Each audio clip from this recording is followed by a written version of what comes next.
Well, you know, it's been freezing cold. When you wake up on a Sunday morning, it's like 28 degrees, wintry, icy mix, and you think, it feels pretty good out here. Let's go to church, baby. And I am glad to see you guys here. We are in our sermon series called Money 911, and the gist is that we all get ourselves into financial issues and struggles and problems, and we need to dial 911. You might call it Money 911. As we dial that number out to God and say, God, we need your help with our finances. And that's what this whole series is about. Today, the sermon is called Act Your Wage. Not act your age, but act your wage, which means you act like you make the money that you make. You spend money that's appropriate to the amount of money that you make. Does that make sense? Act your wage. We have a problem. And it's funny when people don't act their age. You know, when you wet your pants and you're 2 years old, everybody laughs, and that's funny. I guess it's kind of funny. Actually, I'd say, knock it off, kid. But, okay, it's funny. But when you're 22 years old and you still wet your pants, it ain't funny anymore. And in the same way, when we grow up and we have the ability to make money and to manage money, and sometimes we still manage that money like we did when we were kids, we're not acting our wage. And today, that's what we're going to be talking about. A couple of stats I want to put up on the screen that kind of just shows in America we don't act our wage. We don't keep our spending within our means. A couple of stats here. It says that the average household in America has 38 grand in consumer debt. Okay, so that's not counting your house, just your cars and your credit cards and your college bills or whatever. $38,000 in your family for that kind of debt. That's the American norm. Okay, so if that's you, I'm not trying to make you feel weird or guilty or bad. You're just normal. You're American, and that's the normal American way. So I'm preaching to a crowd here today, assuming that you're just like normal people, and that we have $38,000 that we need to pay off. So today we're going to be talking about acting your wage. The second startling stat there, it said $1.22 is spent for every dollar earned. That's crazy. You give somebody $1 and then they spend $1.22, and you're thinking, where's the 22 cents come from? It's just put on credit card, or it's put on some kind of a loan program. That is the American way. The average home is spending $1.22 for every dollar that they have. And it doesn't take a genius to figure out that doesn't make sense, no pun intended. It doesn't make any sense. It adds up, and it's weight on your back, and nobody wants that. God doesn't want that for you. We have dead weight on our shoulders, $38,000 in consumer dead weight debt. And that's why we need to dial Money 911. God, help me. This is a state of emergency. I want to get this off of my back. And if you are like me, you're thinking, man, there's nothing I'd want more than to be free. To have that, could you even imagine, just dream just for a second, if you didn't have a credit card payment? How awesome that would feel. If there was no college debt at all, could you even imagine if you didn't have to write a check for that car that you're driving? It was all paid for in full. What would you do? Probably freak out and spasm or something, thinking, I need to go spend some money. But that kind of freedom is what we envision. That if we can call God, Money 911, you help me out. God, I want to make some decisions and honor you in the hopes that I can be free. That's what I hope for all of us. Really, this series, it's about what we want for you. That we can manage our money and be so anti-American as to say, let's just live within our means. Let's act our wage. I was going to show a video, or I'm going to show a video here because I was going to read in Matthew chapter 18. If you got the U version, you can look at the notes. In fact, the Matthew 18, verse 21 might be in there. But just yesterday, a church had made a video enacting this story that Jesus told. And I thought, well, let's just show the video. I could show you the video in the time it would take me to read it. So if you want to read your Bibles, it's actually in Matthew 18:21. It's the story of Jesus telling a story about someone who gets in debt and the ramifications of that and how we ought to make sure we get out of debt. Okay, let's watch this video. One day, Peter was walking and he saw Jesus. And Peter said to Jesus, how many times do we have to forgive?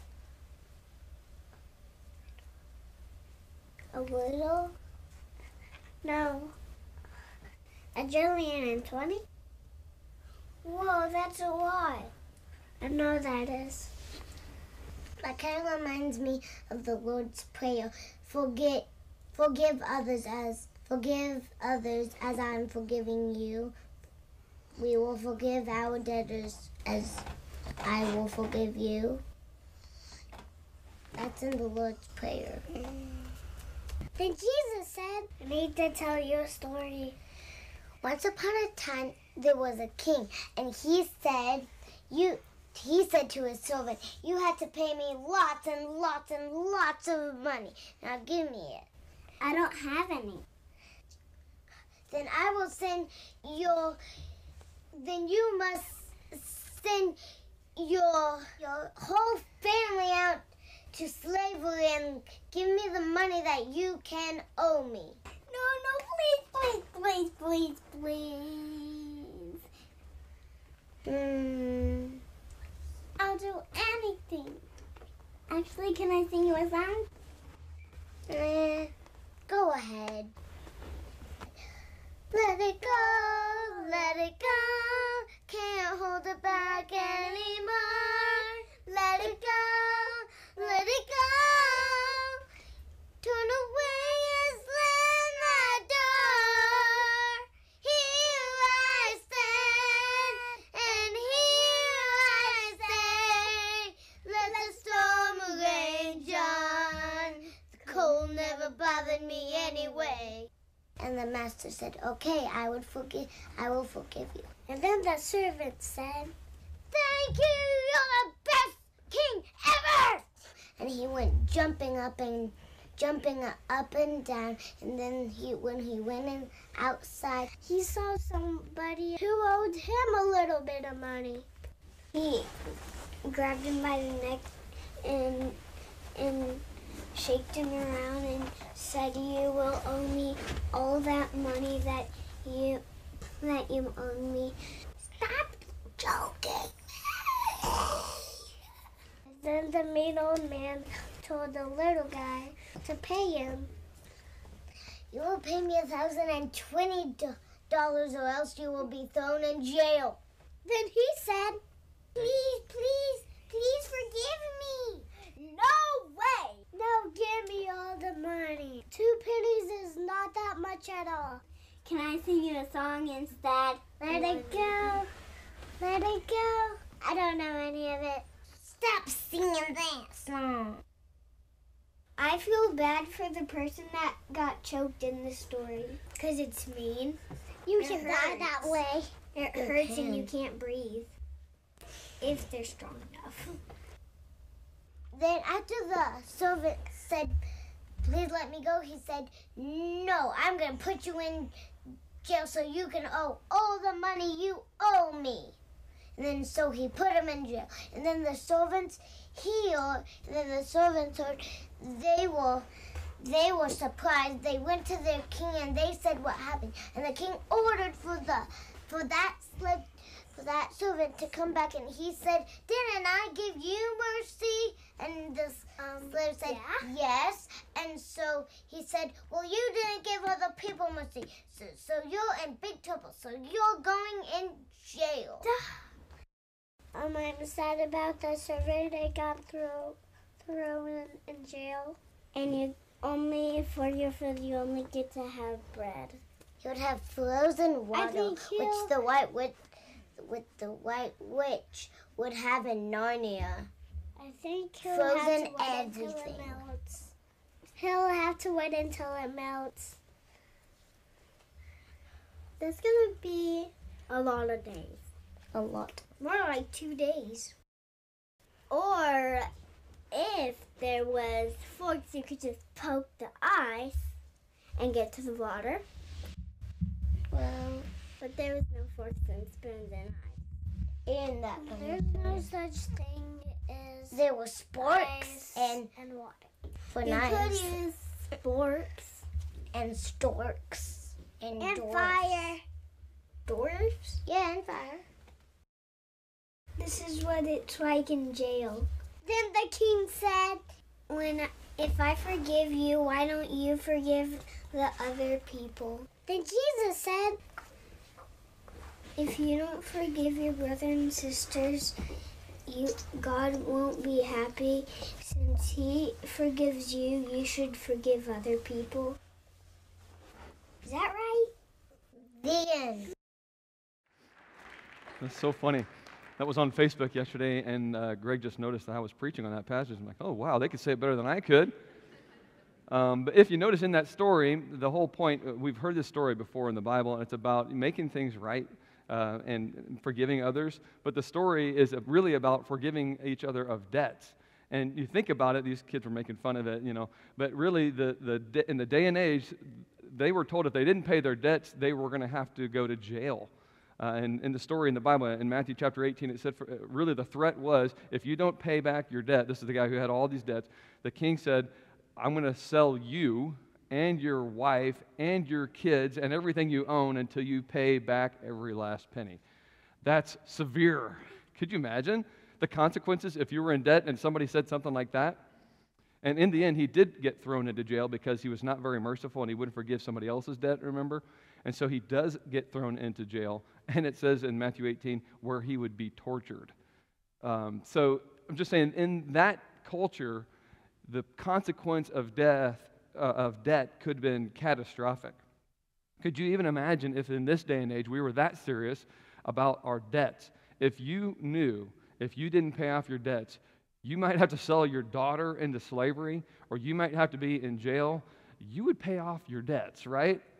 In the Bible times, there were potentially catastrophic consequences of it. It was very dangerous, but unfortunately, it's not any big deal to us in our modern society. One more story from Jesus I would like for us to look at. It's in Matthew chapter 5. If you got your YouVersion app, you can click on live events and then find our notes here. But in Matthew chapter 5, here's another story where Jesus, again, is talking about money. And he gets on this topic of debt and the consequences. In chapter 5, verse 23, this is kind of a famous passage. I want us to think about this, though, a little bit in kind of a new perspective. It says, so if you're presenting a sacrifice at the altar in the temple and you suddenly remember that someone has something against you, then leave your sacrifice there at the altar. And then you go and be reconciled to that person. Then come and offer your sacrifice to God. We've heard this many, many times, most of us. And then the explanation of this, it kind of gives a scenario. It says, when you're on your way out to court with your adversary, because you're settling your differences like you just told you to, if you're on your way to the court with your adversary, settle your differences quickly. Otherwise, your accuser may hand you over to the judge, who will hand you over to an officer, and you'll be thrown into prison. What's all this about? It says in verse 26, and if that happens, you go to prison, you surely won't be free again until you have paid the last penny. So the whole story of what he's talking about, being made right with man, we often interpret that to say, okay, maybe you were mean to somebody, you punched somebody, or you did something rude. Go make things right with man, and then you come back and get right with God. That's the general principle. It's the way we usually interpret that passage. But the actual way Jesus interprets it, he's actually saying, go to your human people and pay off your debts. You pay off your debts. That's what somebody has been holding against you. That's what he's actually talking about. That's just an illustration. If you're at church and you think, I want to give this gift to God, I want to be right with God, and he's saying, but you got problems with man. Go get things right. He's not just asking for forgiveness. He's saying, go pay your debts off so that nobody can hold anything against you anymore. And once you're freed up with man, then you can come back and rightly be freed up in your relationship with God. That's a little bit different twist than what we typically look at that passage with. Basically, those two passages, I just want us to point out that in the Bible, we can see that dealing with debt is a major issue. Major issue. We're talking about jail. We're talking about selling people off as slaves. God here, Jesus in the flesh, God in the flesh is saying, hey, get right with man before you can get right with God. In other words, it's a big, big deal biblically. And unfortunately, tragically, it's not a big deal to us. In our American society, it's normal. Not very many people get thrown into jail. Very few kids get your wife sold as a slave because you couldn't pay your debts. And now we don't think it's any big deal. But if you listen to the words of Scripture, they ring out with this countercultural paradigm that's so anti-American and seems so weird, like another planet. But if you hear the words of God, you still hear him shouting, it is a big deal. Even though we're in like a frog in a kettle where everything gets hot and hotter and hotter, and the frog doesn't know the difference, and he'll just boil to death because he can't acclimate himself enough to figure out, hey, I'm going to die. And just because it's normal doesn't mean it's right. You know what I'm saying? If you listen to the Bible, it's startling because it's outside of our culture, and you listen to the words of God, and it's startling to hear some of the words that are used when the Bible talks about death. So that's the tension we have to manage, because it's normal to us, but it's not normal to us in the Bible. Now, there are times in the Bible where it talks about how, it used to be fair if you're giving somebody a loan, don't charge them too much. So it's not like I'm saying the Bible says you should have absolutely no debt, because there are actually verses in the Bible about managing it well, but it's obvious that there's huge consequences. That's the tension we have to live with. It's normal to us, but it's not really that normal in God's eyes. That's why we need to come before God and hear afresh something that's outside of our culture that can give us some help. Money 911, calling to God. A couple more verses up on the screen. Romans 13:8. It says, we should owe nothing to anyone. Well, that's the ideal, right? Owe nothing to anyone except for your obligation to love one another. Wouldn't that be awesome if you could say, I don't owe anything to anybody? It would be awesome. That's what the Bible wants for us. Proverbs 22:7 is another verse. It says, just as the rich rule over the poor, so the borrower is servant to the lender. That's pretty harsh words when you think about that. That means when I'm in debt, the Bible would call me a servant to the lender. And it's normal to have American credit card debt. That Bible way of saying that is that we are servants to our credit cards. We even call one of them MasterCard. Isn't that weird? Because it is our master. And the Bible says it is your master. It has mastered you if we are a lender. That's just what the Bible says. That seems so anti-American, but that's just what the Bible says.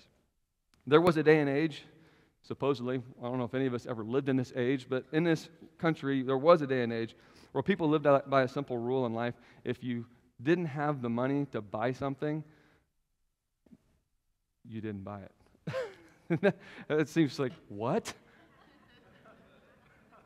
If you didn't have $1.22, you wouldn't go buy something for $1.22. There was a day and age where that was normal and freeing. And that's what the Bible is calling us back to, this common sense sort of living. Today I want to talk about 3 biblical values that I hope will help encourage all of us to start acting our wage. And just when I talk about this, I hope that nobody feels like I'm trying to point anybody out. I'm not trying to make anybody feel guilty. What I'm trying to do is help us to think rationally and to hopefully offer solutions and ideas for how we can climb out of debt. If you are in debt, I'm not trying to heap guilt on you. I'm trying to help by providing some insights and some ideas for how you can start digging yourself out, assuming that you want out, okay? So don't heap guilt on yourself. I'm just trying to help, okay? First biblical value that I think will help us all to start acting our wage is self-control. Number 1, the biblical value of self-control. Self-control is whenever we learn to say no for a little while so that we can say yes for the rest of our lives. That's self-control. And in our spending, when we're walking down the halls of the mall or Walmart or Amazon.com, if we can just say no for a little while, we'll be able to say yes to freedom for the rest of our lives, hopefully. About self-control, a couple verses up on the screen. Proverbs 25, verse 28 says, a person without self-control is like a city with broken down walls. And in that day and age, the wall was the only protection that you had against the bad guys. And I guess they fought all the time. If you were a city that had broken down walls, the enemy was going to come in and attack you and destroy. Eat your lunch.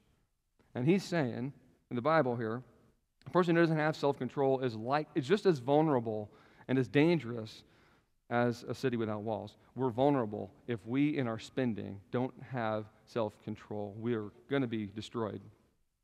Galatians 5:22, about self-control. This is an interesting thing, too. Many of us have heard about the fruit of the Spirit. When God's Spirit is in your life, there's certain things that start happening in your life. It says in the Bible, the Holy Spirit produces this kind of fruit in our lives. And here's the list.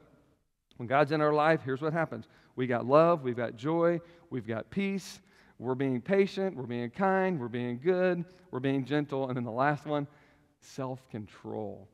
The Bible is here saying if we will be full of God's Spirit and His power, what is produced in our life is self-control. And our spending, if we are out of control, it's because we have not had enough of God's power in our lives so we can have this biblical value and evidence of the power of God in our life called self-control. When we find ourselves in debt, many times it's because we honestly have not had control. We've lost control. We don't like to wait for things in America. We like to have it now. Two words that you put together, it's almost like a curse word in this culture. Instant gratification is what we want, right?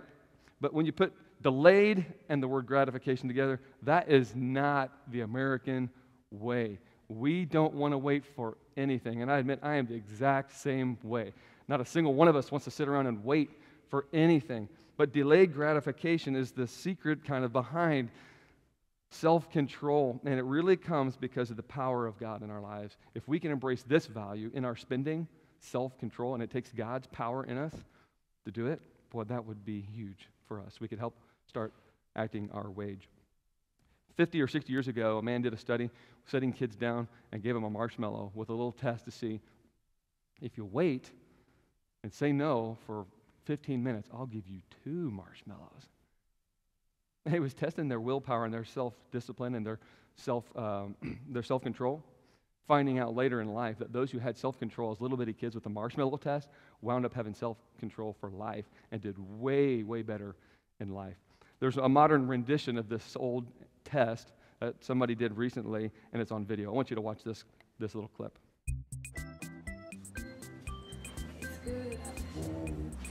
Okay, so here's the deal. There's a marshmallow. You can either wait, and I'll bring you back another one, so you can have 2, or you can eat it now. So you can eat it now, or you can wait, and I'll bring you back 2. Okay? Okay, I'll be back. Okay, so I have 1 marshmallow for each of you. Okay. Don't eat it? And here's the deal. You can either eat it now, or you can wait till I get back, and you can have 2. Okay? Okay. So eat it now, or wait till I get back, and you can have 2. And I'll be back in a little bit. If we wait, you get us 2? Yep, if you wait, you get 2. Or you can eat it now, whichever you want. Okay? I'll be back in a little bit. We're gonna wait.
But self-control is so hard for us in our culture, and yet so biblical.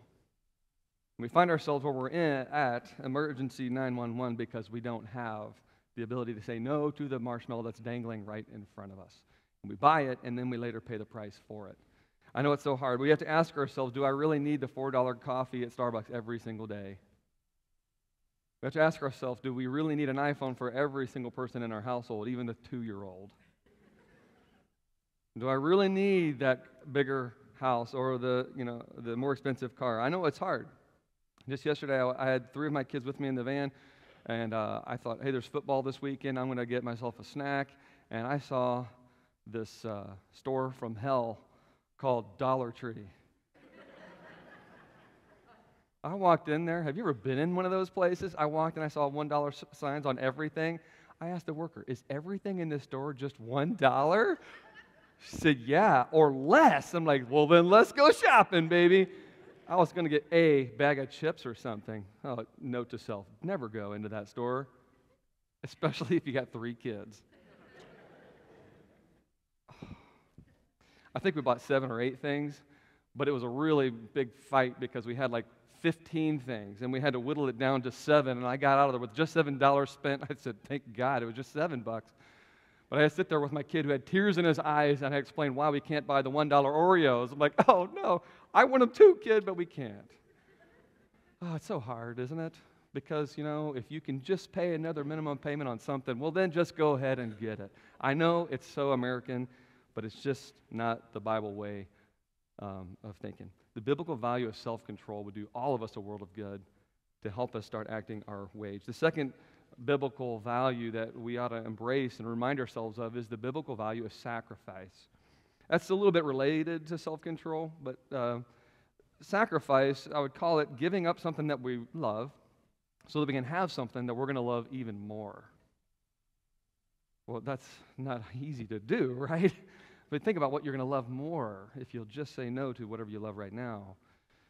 Of course, the ultimate example of sacrifice was Jesus Christ, right? If you see up on the screen, Hebrews 12:2, here's the story of Jesus, just real quickly. It says, because of the joy that was awaiting him, he endured the cross, the ultimate sacrifice, disregarding its shame. Now he's seated in the place of honor beside God's throne. Now things are really, really great for him, right? I'm sure he loved that. But in order to get that, he had to go through ultimate sacrifice on the cross. And there is throughout the Scripture this theme of sacrifice all throughout, It's not hard to look for stories or verses about sacrifice. We ought to be sacrificial. And so when it applies to our money, we need to learn this value and start practicing this value. Sacrificing something like we might be able to sacrifice the full-blown cable package so that we can maybe pay off the Christmas presents that we haven't paid for yet. Or we can maybe get rid of our cell phone plan in order to pay for our vacation. Or we can not go on vacation, sacrifice that so we can pay for our cell phone. Maybe we can sacrifice the upgrade of the house or the car payment because what we're going to love even more than the car payment is not having a car payment, And so we got to start thinking, what are we already paying for? Those things that we assume we are entitled to and deserve and enjoy, that we can sacrifice so we can start digging ourselves out of this hole. If we don't have that biblical value of sacrifice, I don't see how we'll ever find a way of getting there. Now, the truth is, I'll put this up on the screen, I found the latest stat. In 2012, the average household in America has almost $16,000 in credit card debt. That is a lot of money, but that's normal. If that's you, I'm not trying to heap guilt. I'm just saying you're normal. That's $16,000. The most crazy thing is that's 16,000 things that you thought at one time was a really great idea. $16,000 later, it doesn't look like that great of an idea anymore, does it? That's a lot of things at the Dollar Tree, And I've been there, and I've done it. I told you last week, I've been in the debt, and it was just killing me. And eventually we had to start saying no to stuff and start climbing our way back. And I know what it feels like, and I also know what it feels like to be debt-free. We still own our house, but we don't have any of those payments anymore. And I don't wish debt payments on anybody. It's just so good to live sacrificially. But you think about the $16,000. If you did the minimum payment on the credit card, which I don't think anybody does. It's only like 4%. Surely you don't pay the minimum. If you do, anyway, let's just say if this is you, you're $16,000 in credit card debt, and you pay the minimum payment, it'll take you 15 years to pay that thing off. That's a long time. That's assuming you stop spending between here and there, in the next 15 years. 15 years. Realize this. The 15-year-old daughter sitting next to you today, she'll be 30 years old with 2 kids by the time you pay that thing off. You'll be a grandma or a grandpa. Yikes. And in the process, you will have paid $10,000 of interest to the master card. Yikes. I'm not trying to heap guilt. I'm just saying that's what it is. And if we can apply these values of sacrifice, we can start eking our way out. I want to talk about cars. Cars are one way that we can, it's probably the best way that we can reduce our lifestyle without making huge major changes. You can get a cheaper car, and that's one way you can free up money right there. You can, of course, sell your house and get a smaller house. If you would do that, it'd be great, but I'm not saying there's easier things you can do. Right here in our cars, we might have the greatest ability to make some changes that'll make a huge difference. About brand new cars, think about this. And again, no guilt if you have a brand new car. All the rest of us are just jealous, and we probably would go down to the bank and get ourselves a brand new car if we could, but we can't, so we're just jealous. But let's say the average American car actually in 2013 cost $32,000, and the loan cost about almost $600 a month. Everybody in America knows, as soon as you drive that thing off the parking lot, you're throwing $100 bills out the door, right? Everybody in America knows that. There's no secret about that. I looked at the average, so the average car is $32,000, and after paying $600 a month, 5 years later, the thing's paid off, and your $32,000 vehicle is now worth $12,000 or $13,000. That is not a good investment. It's not a good idea to go into debt for things that go with compounding interest working against you. What that equates to, average person who buys a brand new car 5 years later pays it off, and they've lost $20,000 in depreciation. That's not good. That's not in very many people's best interest, right? That's a 60% loss. If somebody was out there advertising, hey, you want to invest in my mutual fund? Give me $32,000, and in 5 years I'll give you back 12. 60% loss. You want to invest in that? But we do it like crazy across our country. In fact, we get into this cycle where, and I've done this before, where your car payment is going to be paid off in 9 more months, 6 more months, three more months, and immediately you're already thinking, as soon as that money's freed up, I'm going to have money to do something with. And you think, I could pay off the credit card, pay off the stuff that I've already bought and never paid for. Now let's just go get another car. And seriously, many people in America, they always have a car payment. They never pay it off. By the time they pay off, they have earned the right to have another car. And so another $20,000 is depreciated if you keep buying brand new cars. That's a lot of money, and I'm saying you may be able to afford that, and more power to you. God bless you. That's great. But if you are a normal family and $16,000 in credit card debt, and you say you don't have a plan or a way to get out of that, and you have a brand new car, you had the money. It would just all went out the door in depreciation. Isn't that crazy?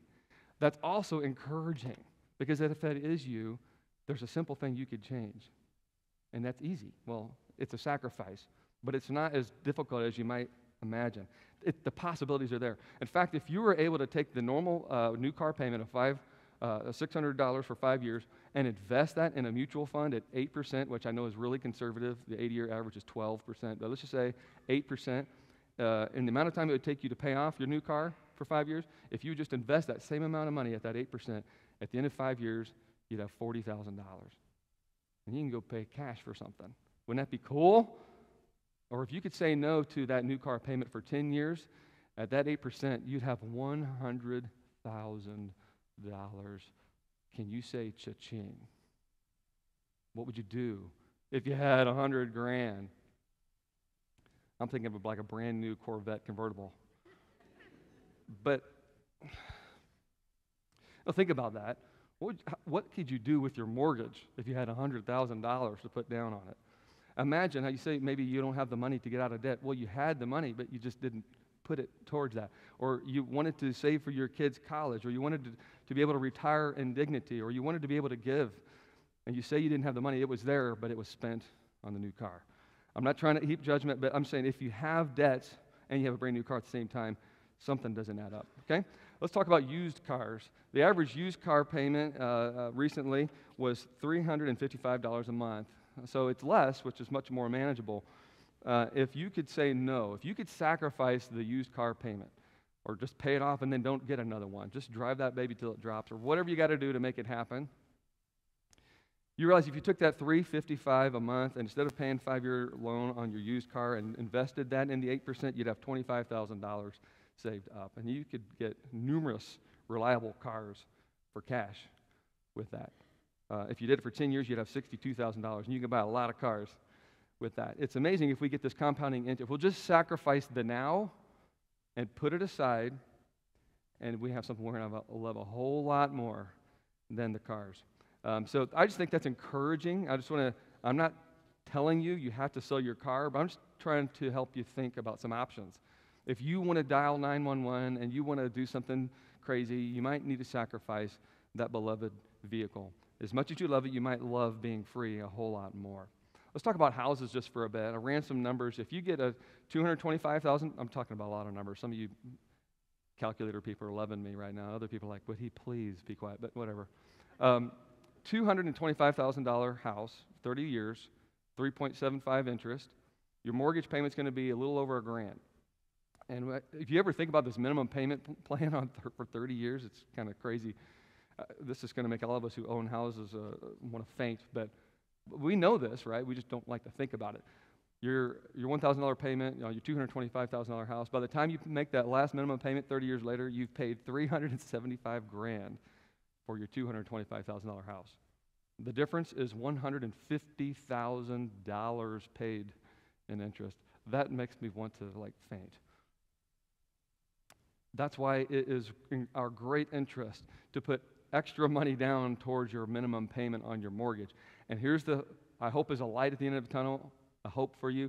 If you could get rid of the normal used car payment, $355 a month, and you put that onto your mortgage each month for the life of the loan, you know what a difference that would make? If you could just do something, drive something that doesn't require a payment. I crunched the numbers. That same loan, if you could do that, the $350 a month on top of your minimum payment, your 30-year loan will get paid off 12 years early, and you'll save yourself over $60,000 in interest payments. I don't want the car payment anymore, because I'm thinking, what would I do if my house was paid off 12 years early? I don't know what I would do with all that money, but I'm sure I'll find something to do with it, right? But wouldn't we all love that more than we would love the car payment? I also want to think about one more thing you might want to sacrifice. I've been picking on car payments because I think it's the easiest. The other easy thing we can do maybe is the tax refunds. You might want to rethink your tax refund. Some people get thousands of dollars every year. I assume some people don't get any. But some people get it every year. And I'll just be honest, if you're like us, you've already thinking about what you're going to do with that money before it ever comes, right? So as soon as it comes, it's gone. In advance, you already know you're going to get a couch. You're going to finish the basement. You're going to put on the deck. You're going to go to Disneyland, right? You already think about all that stuff. None of which is bad, by the way, okay? Don't hear what I'm not saying. I'm not saying Disneyland is the devil.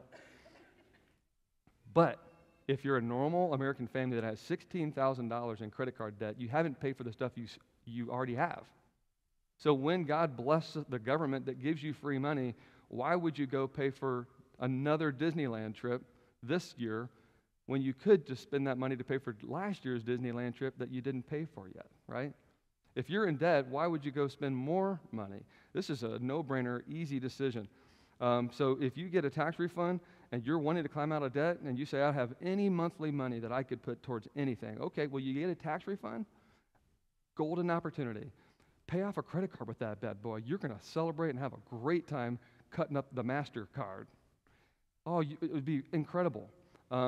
You might have a car payment. You might be able to pay off completely if you put all of that money. Just pay off for the stuff that you already have that you haven't paid for yet. That's an awesome, awesome opportunity. About the house scenario, I ran the numbers on this. If you have any money to put on your extra towards your mortgage, and let's say you put $1,000 from your tax refund, which is like a normal payment, just take $1,000 from your tax refund and put that in on your mortgage once a year. You'll get out of your house loan 4 years early, and you'll save yourself $20,000 of interest payments down the line.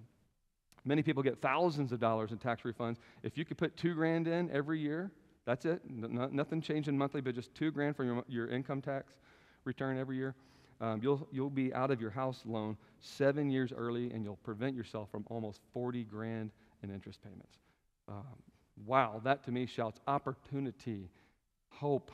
It's like if I was way down in debt, I would just think, wow, it's almost like thinking, if I could just swim up and get my head out of the water and breathe a little bit, there's hope. It's possible. I'm going to show a video here of a little bit, and a family in our church that's doing this. And I was talking to the guy, and he said, every time we paid off a debt, it was like a weight off of my shoulder. Another credit card paid off was like, yes, I can breathe. This is a feeling that many Americans don't ever feel. And I wish that all of us would have that. But we're going to have to embrace some values. The biblical value of self-control, the biblical value of sacrifice. I seriously want you to go home and talk with your spouse or your parent if you're a kid or whatever, and just think, what can we sacrifice to start climbing our way out? Is it the vacation? Is it cable? Is it the phone? Is it a cheaper car? Is it our tax refund? What can we do? Let's just get a plan, start making some sacrifices, and see if God will bless. Okay, the third biblical value is strategy. I picked S. It had to be an S word because I had two already. But I was thinking the word budget, but nobody likes that word. It's a cuss word anyway. Let's just say strategy. Nobody likes well, some people do like budgets, I guess I should say, but a lot of people don't. But I believe there is actually a biblical value evident when we start taking this money importantly, because it is God's money, and we are the managers of it, and when we blow it and we don't even know what we're spending it on, that's not being a very good manager of the money God's given to you. Why would he want to give you more when you can't handle the stuff you've already been entrusted with? We ought to have a strategy for where this money is going, and you know what? If you got track of what you're spending, you might be horrified a month later after you counted up all your receipts to realize you just spent $200 in cigarettes this month. Well, there was the money to get out of debt. Or it may have been you spend $300 a month eating out. You're like, wow, I could get out of debt if I just say no to Outback. You know? We just got to get a plan. Get a plan and make it work for you, okay? So strategy. And here's a verse about planning and making strategy. Chapter 21, verse 5 of Proverbs. Good planning and hard work lead to prosperity, but hasty shortcuts lead to poverty. So Crosshaven, let me just say to you, let's be anti-American. Let's climb out of the hole we're in. Let's learn to say no. Let's start acting our wage. If we will live out these biblical values in our finances, it's only in our best interest. Our marriages are going to be better. I read some stats, like the most frequent cause of divorce is something financial related. We fight about money. It ruins our marriages. It ruins our life. It weighs us down. It's absolutely horrible. Do we really like McDonald's that much? Yes, we do. But do we really like the car that much? Do you like the way you're living? There is hope. There is light at the end of the tunnel. If God will get inside of you and you can start saying no, there is hope. So have a budget. And you can just Google that, budget, and you'll find a template out there. Just get one. And come up with your plan. I'll put this up on the screen, something called a debt snowball. Here's a great strategy. Assuming you're a normal American, you have these all represent a different credit card bill or a college loan or whatever. You get all these, and of course your mortgage is the very bottom line. Just rank them. Go home and just get out a sheet and list them. You know, MasterCard is $1,200, and then Visa is $3,200, and then my college debt is $5,000, and my car debt is $15,000. And just list them all out, bigger, bigger, bigger. And the debt snowball idea is that you list it all out, smallest at the top, biggest at the bottom, pay the minimum payment on everything except the top one. And then you put all of that money on your littlest debt, and it's not going to take long till MasterCard ain't going to be the master anymore. You pay that thing off with all this money, and it's awesome. And I'll tell you, I'm going to show you in a second. There's a family in our church that starts paying off stuff, and you might have experienced this before. Once you get to say that card is paid off, there's just something crazy inside of you that makes you just want to go to Disneyland. But you know, you better not. But just watch a Disney movie. It's almost as good. Celebrate in a cheap way. But the deal is, it's called the debt snowball because you get so excited and you get to see how easy it was to knock out the smallest bad boy. Then you take the minimum payment you were paying on that and add it to the snowball. And you go after number 2 and you're hammering on number 2. And once you get that bad boy paid off, you're going to be highly, highly motivated. You've seen some payments get done, and you add it all together. And so once you pay off something, you were paying $50, let's say, to MasterCard. Don't go spend that on something else. Keep that in your pile of money that you're going to put, and you just mow that thing down, and it gets snowballing, and it is incredible to see. I want to show a real quick video about the Wagners in our family, in our church. Feel like they're family. John and Bridget Wagner years ago found themselves in a lot of debt and got serious about it. And I remember talking to them back then, and it's like, wow, stinks to be you, I guess, just being honest. And they would agree. And that's why we're talking. I remember seeing that they were desperate, and there was this sense of, we're going to do something about this, and thank God they did. And so we recorded a video of John telling a story. So let's just watch this and hope it's an encouragement to you.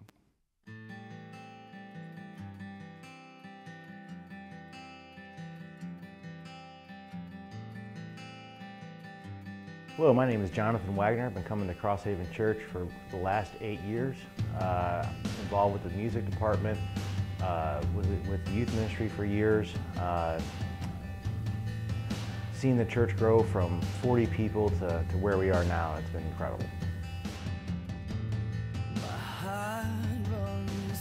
Over the course of 5 or 6 years and poor financial decisions, I accrued near $20,000 in credit card debt, high interest. And when they equate in the Bible sin to being a debt, when you are in debt that much, it really puts it in perspective, because you feel that weight, you feel that burden. You don't want to take those phone calls. You don't want to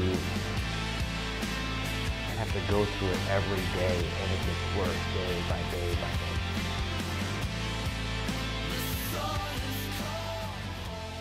When it was my son's birthday a few years back, I was at a place where I didn't know where I was going to get money to buy him a present or a cake or anything, and I couldn't do that to him. I couldn't do that to anyone. I was letting everyone down because of the poor financial decisions that had been made. So I had to make a conscious decision to have to cut back and dig myself out from where I was debt-wise.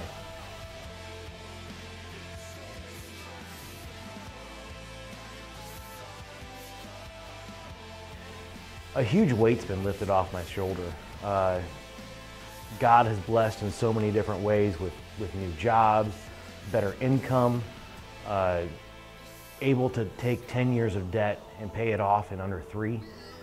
It's been an amazing journey. It's not been an easy one, but it's been one that I would go through again because of the principles I learned from it. It's relieving to have that burden off of your shoulders.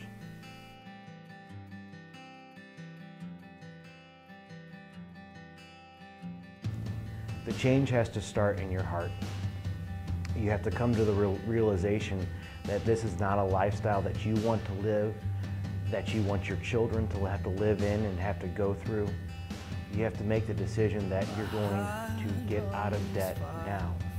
You need to put God first in your money. It's going to hurt, it's going to take sacrifice, it's going to be painful, but in the end there's great joy. I'm thankful for the struggle that I went through because God showed me a lot through it.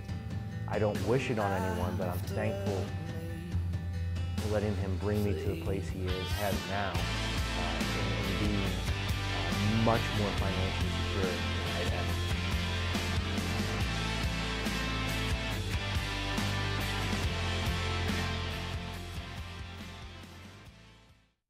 Isn't that so encouraging? Somebody that we know has been there and done it, and it can be you. You might be the normal American that's got 16 grand in credit card debt and no plan whatsoever on how to get out.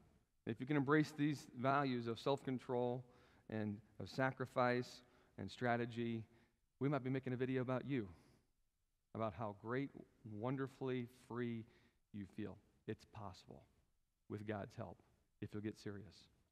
Almost done here. I got a verse up on the screen. Hebrews 13:5. I think we all ought to write with a Sharpie on the back of our credit card. It says this: don't love money. Be satisfied with what you have. And if we had that contentment, that would change everything, wouldn't it? We're going to have to get serious. We're going to have to go lean.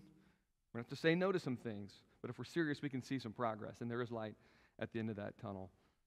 Here's kind of the bottom line of what I'm trying to say today is that you may wander yourself into debt, but you'll never wander out of debt unless something changes in here. Unashamedly, I want to put a plug in for this Financial Peace University. It's a course we're going to offer here in February. And I'll put this up on the screen. Here's the stat of the people who go through this class. They get encouragement, and they get accountability, and they get serious. From this class, after 90 days, this is the national average of people who take this class, within 90 days, the average family, this is not the superstars, this is average, they've paid off $5,300 in debt in just 3 months. Yes. Now that's awesome.